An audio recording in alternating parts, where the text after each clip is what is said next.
us to look at Article 259, 5C of the Constitution, which defines for you how to calculate years for purposes of our Constitution. Okay. And Article 259, 5C says, in terms of years, you count from the date when the event occurred. So the event occurred on the 9th of August, 2022. Yes. This event being the general election. Yes. All right. The event occurred on the 9th of August, 2022.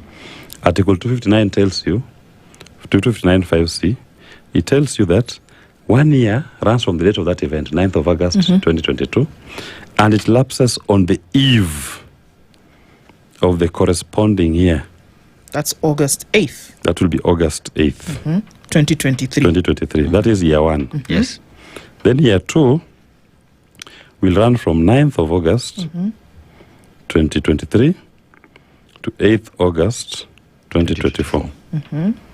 Year 3 will run from 9th August, 2024 to 8th August, 2025.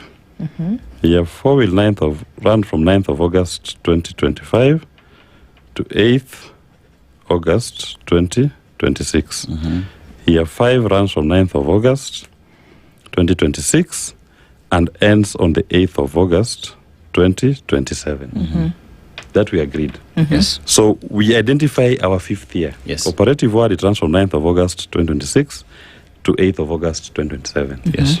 Then now inside this 5th year, you are told in the 5th year, look for the second Tuesday in the month of August. And you conduct your elections.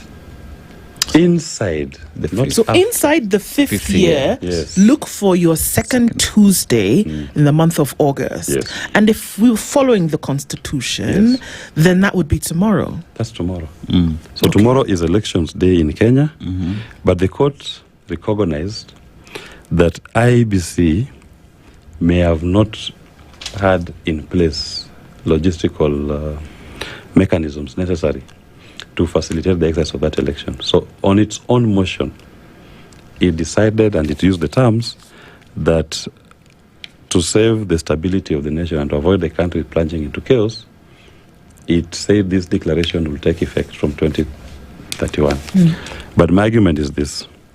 Look at Article 253 of the Constitution. Sorry, Article 23 of the Constitution. The orders which a court can give upon making a finding in a constitutional petition are spelled out. Whereas I understand, and to an extent, I'm agreeable to the court's proposal to give IBC time, that time cannot be 1 year, or should not be 1 year. What the court should do in this particular instance, having made a declaration of unconstitutionality,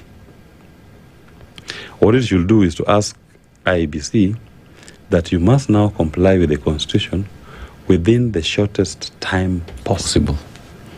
And that is a recognized principle in law, that if something is to be done on a particular date and it is impossible to be done due to other extraneous circumstances, then at the first available opportunity when it can be done, it should be done. So IBC should be telling us we can do it in 60 days, in 120 days, or in 6 months. Okay, when you look at the election cycle, which is, one would say, is the pitch where IEBC plays, they ought to understand what the law says. We equally have the government advisor, the Attorney General, who advises government on anything that runs around the country.